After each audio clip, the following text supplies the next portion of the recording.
In 1992, Keith Urban left Australia on a plane bound for country music's mecca, Nashville, Tennessee.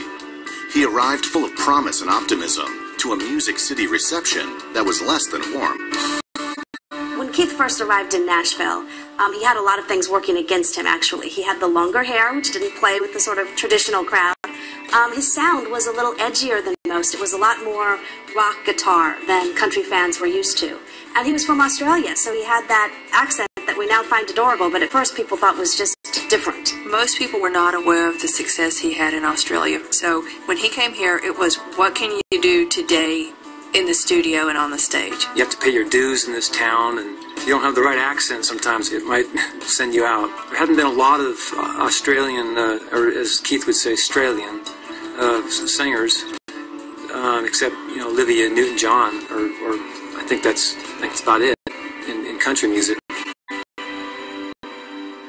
Aussie accent aside, Nashville audiences of the early 1990s liked their country straight up, and a guy with rock and roll sensibilities offended many of the town's purists. My basis is in country, but I've obviously spent many years also playing in some pretty rowdy pubs and in rock and roll bands in Australia, so it's become some sort of amalgam of things, probably leaning more towards John Mellencamp than Shania Twain, for example. He was here during the height of the cowboy hat acts. That's what they're called, the hat acts.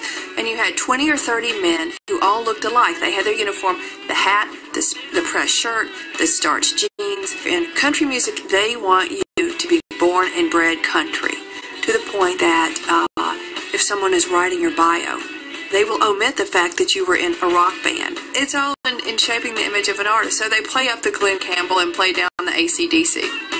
As Urban became a fixture at local clubs like the Bluebird and Jack's Guitar Bar, his skilled guitar work and twangy style of singing began to win over larger audiences.